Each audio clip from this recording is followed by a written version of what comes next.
शिक्षक आहेत तसंच अनेक प्रश्नांवरती त्यांचा अभ्यास आहे. पाणी फाउंडेशन अनेक 1984 पासून ते चालवत आहेत. एकदा जोरदार टाळ्या माननीय डॉक्टर रमेशजी पांडव सर.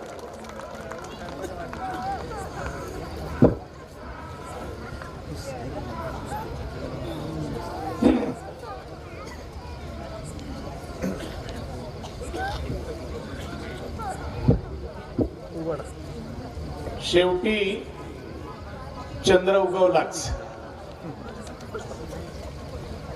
त्याचा साक्षी मी आहे. सुरुवातीलाच माधवराव गोपछडे, रुक्मिणीबाई गोपछडे, चेतना गोपछडे, शालिवाहन, अक्षायनी, प्रकाशराव चोंडीकर, अनिता, हौबीराव बाबाराव, उमाकांतराव हनुमंतराव, विरूपाक्ष जवळी, राजेश्वर विरूपाक्ष जवळी, कारडगी तालुका गंगावती जिल्हा कोकळून आलेली सगळी सासूरवाडी मंडळी, सुरुवातीलाच मी तुम्हा सगळ्यांची क्षमा मागणार आहे. क्षमा मागायचं एक कारण आहे. मी तुमच्या आधीतला किती त्रास दिलाय याचं पाप मी आज तुम्हा सगळ्यांच्या समोर व्यक्त करणार आहे. संघाचं शिबिर होतं राठी साहेब, सिल्लोडला संघाचं शिबिर होतं. एकच गोष्ट सांगेन, फार बोलणार नाहीये. त्याचा व्यवस्था प्रमुख अजित होता. रोज 10 दिवस संध्याकाळी 6-6:30 मोटरसायकलवर बाहेर पडायचं, सिल्लोडला जायचं, बैठका घ्यायच्या, व्यवस्था लावायच्या, रात्री पुन्हा तसंच परत यायचं. मी त्यावेळेला संघाचा जिल्हा कार्यवाह होतो. 1000-1200 लोकांची 3 दिवस व्यवस्था भोजन निवासाची करणं सोपी गोष्ट नसते. शिबिर उत्तम झालं. कार्यक्रम सगळा संपला. मला पुढच्या बैठकांना जायचं होतं म्हणून मी चौकशी करत होतो, अजित कुठं आहे, मला त्याला सांगून निघायचंय. अजित कुठं असेल मंडळी? मोरगावकर मंडळी लक्षात घ्या, त्याची तरुण मित्र मंडळी लक्षात घ्या, कष्ट कशाला म्हणतात. शिबिर संपून सगळे निघून गेले होते. तंबू रावट्या उतरण्याचं काम चालू होतं. अजित एका शेजारच्या वाळूच्या ढिगाऱ्यावर शांतपणे पहुडला होता, डोळे झाकून. बेशुद्ध नव्हता झाला, पण थकव्यामुळे ग्लानी आली होती. अशा अवस्थेत अजितच्या पाया फक्त मी हात लावला आणि तिथून निघून गेलो. दुसऱ्या तिसऱ्या दिवशी केव्हा तरी अजित परत एकदा संभाजन करतात. या टोकाचे कष्ट आम्ही दिलेत त्यांना, पण आम्ही तेवढ्यासाठीच आहोत. तुमच्यापैकी जर कुणीही असाच माझ्या तडाख्यात सापडला तर असेच कष्ट देईन, एवढं लक्षात ठेवा. आज तो कोल्हे बोरगावचा भूमिपुत्र आणि नांदेड जिल्ह्याचा भूमिपुत्र म्हणून मानवला जातोय. माझी खात्री आहे उद्या भारताचा सुपुत्र म्हणून त्याची ख्याती होईल. त्याच्यासाठी त्याच्या आजूबाजूला आमच्यासारखी कडवट मंडळी आहेत. आम्ही चांगली माणसं नाही.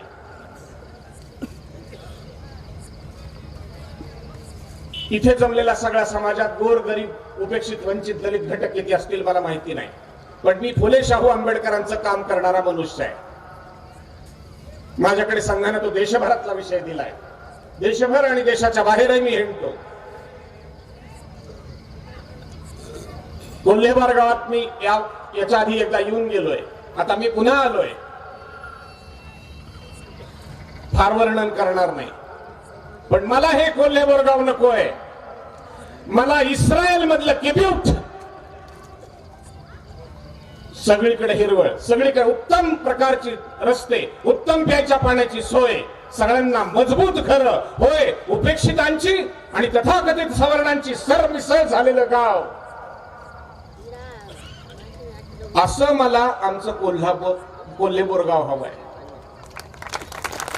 मी पुन्हा येईन तेव्हा अशा कोल्हे बोरगावात येईन. एवढंच नाही, राज्यसभेचा खासदार याचा अर्थ एक केवळ कॉन्स्टिट्युएन्सी, एक गाव, एक जिल्हा एवढं नसतं. त्याच्याकडे देशभरातली जबाबदारी आहे. नजीकच्या भविष्यात मला खात्री आहे विविध प्रकारच्या समित्या नेमल्या जात असतात. त्या समित्यांच्या मध्ये काम करावं लागेल. अभ्यास केल्याशिवाय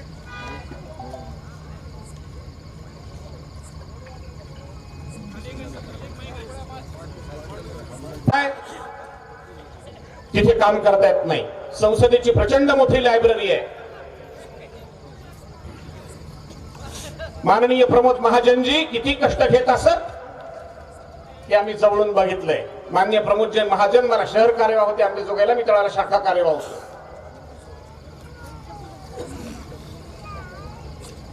हा कष्टकऱ्यांचा पक्ष आहे. कोणत्याही जाती जमातीतून तुम्ही या.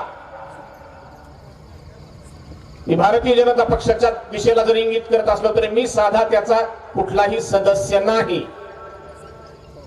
आम्हाला कोणत्याही राजकीय पक्षाच्या व्यासपीठावर जायची परवानगी नाही. आजचा कार्यक्रम हा सार्वजनिक सर्वांच्या वतीनं सोहळा आहे सत्काराचा, म्हणून मी या ठिकाणी उपस्थित आहे. आम्हाला कौतुक जरूर आहे, आनंद आहे, अभिमान आहे. पण गंगाधर पटणे ज्या विचारसरणीचं प्रतिनिधित्व करतात ते सुद्धा जेव्हा अजितवर विश्वास व्यक्त करतात तेव्हा अजित गोपछडे म्हणजे काय असतं हे सगळं जगाला कळतं.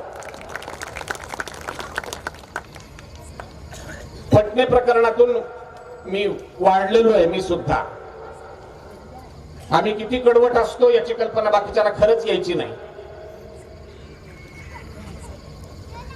मला या ठिकाणी सांगायचं आहे किती संघर्ष करावा लागतो.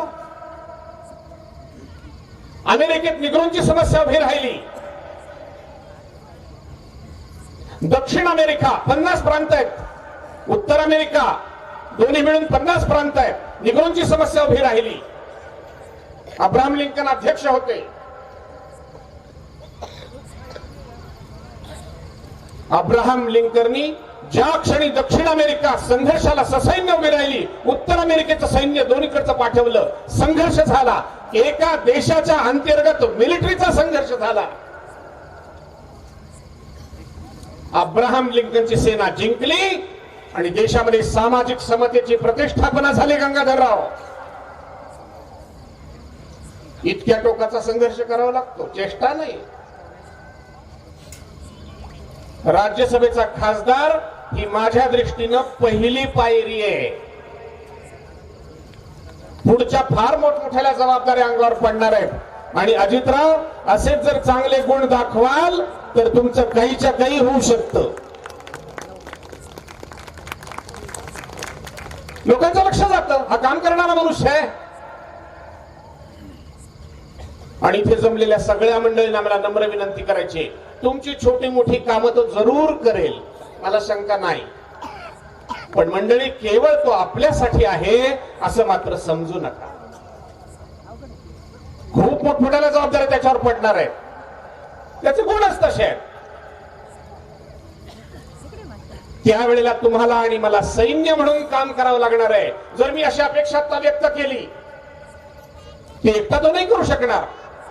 नांदेड जिल्ह्यातल्या प्रत्येक तालुक्यात कमीत कमी 5 गावं या पुढच्या 5 वर्षाच्या आत मला अमेरिकेसारखी, इस्रायल सारखी जर करून पाहायला मिळाली तर त्याच्यासाठी तुम्हा सगळ्यांचं सहकार्य लागणार आहे. सगळ्यांना त्या दिशेला काम करावं लागणार आहे. एकटा माणूस काही करू शकत नसतो. तो पैसा आणील, प्रोजेक्ट आणील, काम तुम्हाला आणि मला करावं लागतात आणि ती सुद्धा त्याच निष्ठेनं करावं लागतात ज्या निष्ठेनं डॉक्टर अजित गोपछडे करतात. तर आमचं उन्नयन आहे. गावात प्रवेश करताना माझ्या सहज मनात आलं, मी त्या नेदरलँड मध्ये गेलो होतो. ज्यांचे आजोबा पंजोबा केव्हा ना केव्हा तरी नेदरलँड मध्ये गेले, उत्तर ध्रुवाजवळ. तिथे उमराव सिंग म्हणून एक मित्र भेटला. तो म्हणाला मला भारतात यायचंय, भारत बघायचा आहे. माझ्या मनात आलं, मुरगुलवारजी कोल्हेबोर गावात आणू का? दाखवायला असा भारत असतो म्हणून. माझ्या गावाचं नाव जेबा पिंपरी, मी कोल्हापूर गावचं फक्त नाव घेत नाही. तुमच्यापेक्षा लहान, तुमचं 5,000चं आहे, माझं 500च वस्तीचं गाव आहे. होय, केलंय आम्ही काम सुरू, त्याची ही सांगायची आता आवश्यकता नाही. पण अशा प्रकारच्या छोट्या गावांचं रूपांतर झाल्याशिवाय भारत जगाचा गुरु कसा होईल? आपण खूप म्हणून घेऊ आम्हाला गुरु व्हायचं, लोकांनी म्हणलं पाहिजे. झालाय का यापूर्वी? 2 उदाहरणं सांगून थांबणार आहे, म्हणजे जबाबदारीची जाणीव आम्हा सगळ्यांना येईल.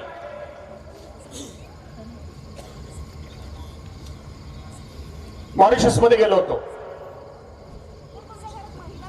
एका तालुका एवढाच देश आहे, पण भारतातल्या मजुरांनी वसवलेला तो देश आहे. आफ्रिकेच्या दक्षिण भागात, मादागास्करच्या जवळ. त्या मॉरिशस मध्ये मी गेलो. तिथे कधी काळी 100% हिंदू होते, आता 52% आहेत. मी माझा रिसर्च पेपर वाचायला तिथे गेलो होतो. संध्याकाळ झाली. तिथल्या हिंदू मंडळींनी मला बोलावलं होतं. ते मला म्हणाले, चला आपण मंदिरात जाऊन येऊ. म्हटलं मला त्याच्यात रस नाही. पटणे साहेब, तुमच्यासाठी मुद्दाम सांगतो. म्हटलं मला त्याच्यात रस नाही. नाही म्हणाले, तुम्हाला गेलं की आनंद होईल. आणि खरंच तसं झालं.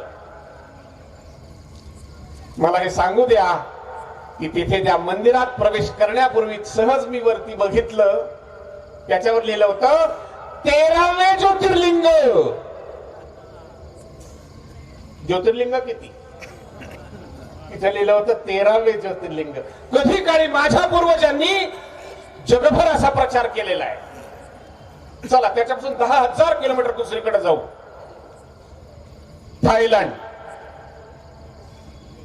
7 टन सोन्याची तथागत गौतम बुद्धाची मूर्ती, त्याचं दर्शन घ्यायला आम्ही तिथे गेलो. 90% बौद्ध तिथे त्या देशामध्ये, 10% सगळा बाकीचा समाज आहे. आम्ही हवाई अड्ड्यावर उतरल्याबरोबर, ऐकून घ्या मंडळी, हवाई अड्ड्यावर उतरल्याबरोबर त्या हवाई अड्ड्याचं नाव वाचलं. चिखलेकर साहेब, हवाई अड्ड्याचं नाव होतं सुवर्णभूमी हवाई अड्डा. त्या देशाचं राजाचं, नुकतंच आम्ही गेलो, आमच्यामुळे नाही पण त्याच्या आधीच त्याचा एक राजा 9वा वारला होता आणि 10व्या राजाची निवडणूक होती. त्याचं नाव त्या दिवशी पेपरला येऊन गेलं. गोविंदराव, राजाचं नाव होतं राम टेन. चला इतर आजूबाजूची अजून जरा वरती जाऊ, दिल्लीच्या वरती 2000 किलोमीटर. देशाचं नाव कझाकिस्तान. 100% मुसलमान देश. 100% मुसलमान देश. तिथं गेलो होतो योग शिक्षकांची परीक्षा घ्यायला.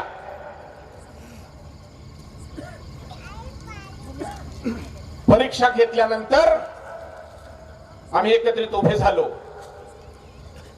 आणि तिथे सुद्धा त्या 100% मुसलमान असणाऱ्या देशामध्ये आजही तथागत गौतम बुद्धाचा पुतळा आहे. कार्यक्रम सगळा संपला. माजी परराष्ट्र मंत्री त्या देशाचे, त्यांच्याकडे आम्ही जेवायला गेलो. माजी परराष्ट्र मंत्री त्या देशाचे सांगतात, त्यांचा निरोप मी तुम्हाला सांगतोय. 100% मुसलमान देश, भारतापेक्षा 7 पट मोठा, लोकसंख्या 1/3. त्यांना मी म्हणलं की तुम्हाला आमच्याकडून काय पाहिजे? ते म्हणाले, तुमच्या देशाकडून आम्हाला हवाय आयुर्वेद, आम्हाला हवाय निसर्गोपचार, आम्हाला हवाय योग. म्हणलं पण तुम्ही तर सगळे मुसलमान आहे ना, तुम्हाला हे कसं चालणार? त्यांनी सांगितलं ते काही असो, आम्हाला आता भारताकडून ह्या अपेक्षा आहेत. पुढचं त्यांचं वाक्य आहे, इसवी सनाच्या 4थ्या शतकापूर्वी, इसवी सन 4 ते इसवी सन 1600 इथपर्यंत तथागत गौतम बुद्धांनी राज्य केलं. इसवी सनाच्या 4थ्या शतकापूर्वी त्या ठिकाणी वैदिक मंत्र होते. त्या सगळ्या गोष्टींची आम्हाला आवश्यकता आहे, असा तो देश व्यक्त करतो. फक्त 23 कुटुंब आहेत त्या देशामध्ये, भारतीय कुटुंब फक्त 23. त्या सगळ्यांना मी भेटून आलो. त्यांची ही अपेक्षा आहे भारताकडून, आम्हाला हे सगळं शिकवा. त्यांना म्हणलं भारतात येऊन गेलात? म्हणाले हो एकदा आलो. त्याच्यानंतर ज्या मुलीचा पहिला आला, मुसलमान आहे, ती इथं माझ्या भारतात घरी येऊन गेली. महिला मंडळ लक्षात घ्या, माझा देश वैज्ञानिक देश आहे, विज्ञानालाच धर्म मानणारा देश आहे. ती मुलगी आली आणि पहिल्यांदा मला तिने विचारलं तुळस कुठे आहे. मी तिला तुळस दाखवली. ती म्हणजे याचं तुम्ही काय करता? म्हटलं माझी बायको सांगेल. प्रदक्षिणा तीनही घातली आणि मग माहिती आम्ही दिली की 100% सतत 24 तास ऑक्सिजन देणारी वनस्पती तुळस. या अशा छोट्या गोष्टीपासून ते प्रकृतीच्या गोष्टीपर्यंत, इथपासून ते आमच्या देशातल्या रांगेतल्या वंचित घटकांना, उपेक्षित घटकांना अन्न, वस्त्र, निवारा, स्वास्थ्य आणि संस्कार, या सगळ्याच्या सगळ्या गोष्टी आम्ही ज्या दिवशी देऊ शकू त्या दिवशी आम्ही अजितला सांगू चल माय आता आपलं काम झालं. तोपर्यंत आमचं काम नाही झालं आणि ते नक्की होणार. आमची पुढची पिढी हे काम करणार.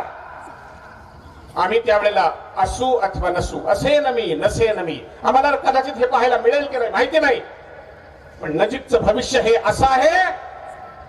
कुणाच्या जीवावर असं वाटतं? ज्यांच्या जीवावर वाटतं त्यांचं नाव आहे डॉक्टर अजित माधवराव गोपछडे. आणि म्हणून जेव्हा तो वणवण हिंडत होता त्याही वेळेला माझ्या मनात अनेक गाण्यांचे स्वर येत होते. हे कुणी न सांगावे अन्य मार्ग सुखदायी, त्या वाटावर जम्हा परतणे आता नाही. अथक चालना विराम कोसळोत यातना, हित गुजते काट्यांशी सोबतीस याच खुणा, ध्येय वेड अंतरात कष्टांची भीती गुणा, हित गुजते काट्यांशी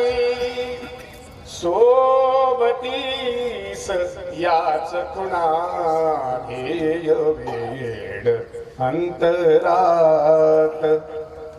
असलं ध्येय त्यांच्या डोक्यात आहे. त्यामुळे हे सत्कार आपण करतो ही चांगलीच गोष्ट आहे, पण आम्ही त्या सत्कारापुरतेच मर्यादित नाही हे आपल्या सगळ्यांच्या लक्षात यावं म्हणून थोडासा तपशील मांडला.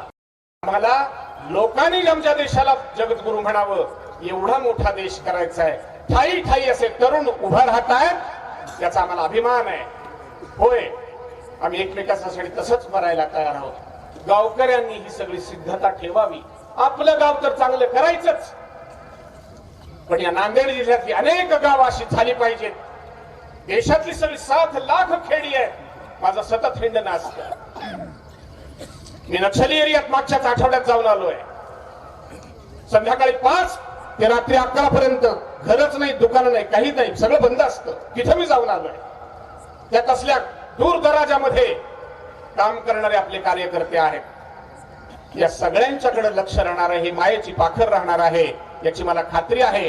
पण याच्यासाठी ज्या गोष्टीची आवश्यकता आहे ती आम्हाला सगळ्यांनाच कष्ट करावे लागणार आहेत. म्हणून त्याच्या सगळ्या मित्रमंडळींना सल्ला आहे, पुन्हा आपण एकत्र बसणारच आहोत. पण तरी देखील तोपर्यंत आमच्या अंतःकरणात काय भावना असावी?